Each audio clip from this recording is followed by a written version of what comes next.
Welcome to the state capitol on the first day of our interim on a beautiful spring day. And the other thing is, we are done with our session. The special session ended yesterday after 19 extra days that we had to do with work on the budget.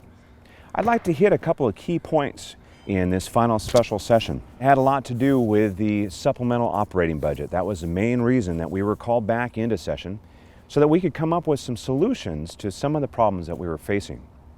Mainly, we had to look at a way that we could find a balance, a compromise, to hold to that 4-year budget outlook projection, to look at the spending that was being requested, and to look at the funding sources that were necessary in order to take care of those things. If we remember on the supplemental budget, the main necessary part of that is only to make some minor adjustments to the overall operating budget and also to deal with any emergencies that the state might have faced. When it was all said and done, let me tell you what we ended up with. About $191 million in additional spending. Now, if you remember my last update, we talked about the fact that we were talking about over $500 million in requested spending. So when everything was said and done, we were able to come up with a $191 million. That represents a small percentage increase when you're really considering the $38 billion budget we're talking about. The other thing that we did is we were able to find the funding for the wildfires, $190 million. That did come out of the BSA account, which is commonly referred to as the Rainy Day Fund. This process required over 30 different versions going back and forth between the House, finding that compromise, finding those solutions. But we were able to hold the line when it comes to the 4-year budget outlook. Very important to know that. You see, we're working right now very hard on changing the culture here in Olympia. I am part of that process with the leadership to look at how we're going to change that culture to focus on reform, regulatory issues, not looking at increased spending or increased taxes. We can find those commonalities, we can find those compromises to achieve just like we did by looking at other ways of doing that. That is a fundamental shift in culture that you've seen starting here several years ago and now building up, and now more important moving into the future as we see that leadership moving to these solutions. The supplemental operating budget really sets us up for the work that we're going to be facing in 2017. We were able to address a lot of things leading up to that. If you remember, our top priority is education. In this supplemental budget, we were able to look at recruitment and retaining of our teachers, and mainly the funding of our charter schools. In the capital budget, we were able to find $76 million towards K-12 construction, of which $40 million meets that requirement for K through 3 classroom size reduction requirements.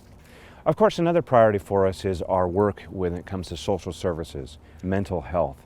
We were able to find $41 million to put into the area of mental health, including $27 million in the capital budget. These go a long way towards the work that we have in front of us on homelessness and also addiction issues that we're facing. You know, I've got a great new guy perspective. I've been here about 45 days, and so I've had a chance to really see how it works. I've also had the ability to look at it from my perspective, being a small business owner and somebody who really doesn't know the inner workings. What I've found is that I've learned a new word, and that is crisis. You hear the word crisis quite a bit. But I also heard from my caucus and from the people I'm working with in leadership, not crisis, but actually solutions and resolution. And that comes directly from the leadership that is exemplified by the people who I work with. You know, that leadership is what moves us away from everything being a crisis into ability to solve the problems facing the people of the state of Washington. You know, that's one of the things I have that I can bring to this job. That common sense approach, that business perspective, to be able to look at things from a real world perspective when it comes to dollars and cents. I'm looking forward to applying that now and in the future as we get to work on the real issues facing the state of Washington. Today, I had a great opportunity. It was the Boys and Girls Club Youth of the Year celebration here at the Capitol.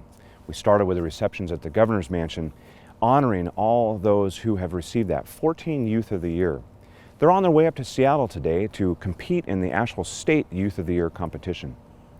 Having a chance to talk to those youth reminded me of the importance of what I'm doing here today. They inspired me to see what they're doing, the struggles they've overcome, and the future that they have in front of them, the optimism, the goals, and all the talents that they hold. I look at that and it reminds me of what I'm doing. The things that we're doing here in the state of Washington, education, all the things that we are looking at to make sure that those youth have the opportunities that I've had and many of us have shared in this state.